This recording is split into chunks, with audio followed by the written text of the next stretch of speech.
بات اتنی عرض کر رہا ہوں مقدماتی گفتگو میں کہ اللہ کی رحمت، برکت، اس کا رزق، اس کا علم، اس کی قدرت، اس کا جمال، اس کا کرم، اس کی صلوات، اس کا سلام اور اس کی طرف سے برکتیں، رحمتیں سب اللہ کی طرف سے ہیں۔ تو بشارت بھی اللہ کی طرف سے ہے، ایسے ہی لعنت بھی اللہ کی طرف سے ہے۔ یعنی مباہلے میں لعنت آ رہی ہے اور چادر میں صلوات آ رہی ہے۔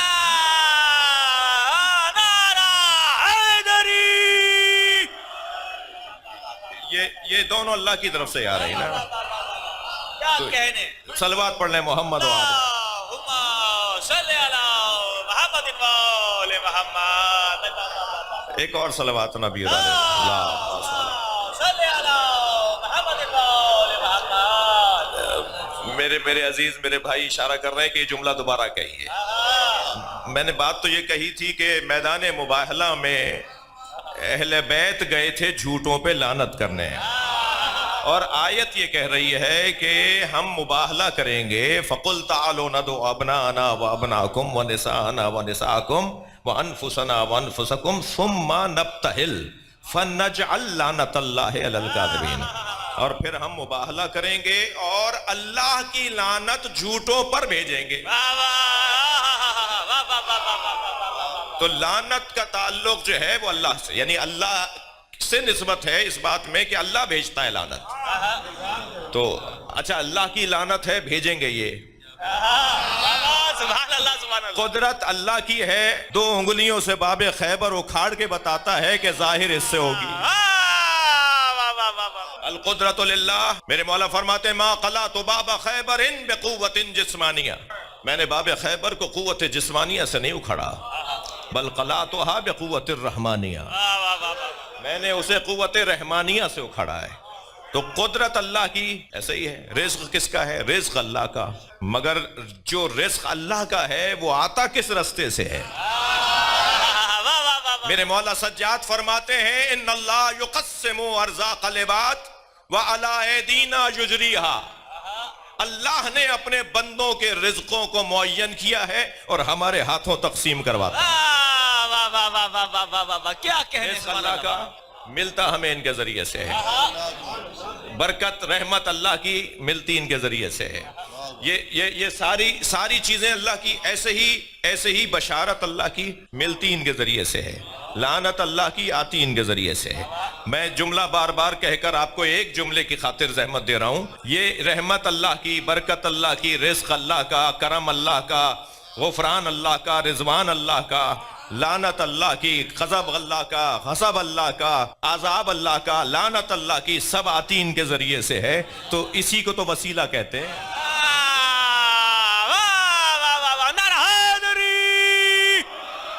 بھائی وسیلے کا مطلب ہی یہ ہے کہ ان کے ذریعے سے یہ ساری چیزیں آتی ہیں، تو جن کے ذریعے سے آتی ہیں۔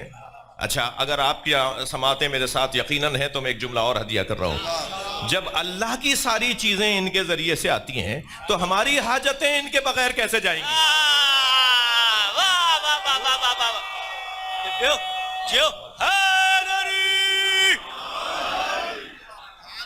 ہم بھی محتاج ہیں، وہ تو مطلق قدرت رکھنے والا وجود، وہ اہل بیت کا محتاج نہیں ہے، ہم اہل بیت کے محتاج ہیں۔ یہ کتنا باریک ہے عقیدہ توحید، توجہ ہے حضرات کی۔ وہ تو ہے صمد، صمد ہوتا ہی وہ ہے جو محتاج نہ ہو، اور ہم ہیں فقیر، اور فقیر ہوتا ہی وہ ہے جو محتاج ہو۔ ہم انتم الفقراء، تم سب فقیر ہو، ہم فقیر ہیں۔ اہل دقت تشریف فرمائے، اہل علم بیٹھے ہوئے ہیں، اور ان کی کیفیت مجھ سے زیادہ کون جانے گا کہ کیا ہو رہا ہوگا ان کے اوپر، اس لیے کہ جیسے جیسے میرے ایک ایک جملے کے ساتھ ان کے ذہن میں 6 جملے اور آ رہے ہوں گے، اور ان کو بار بار خیال آ رہا ہوگا کہ یہ بول دیں تو اچھا ہے، مگر میں کیا کروں؟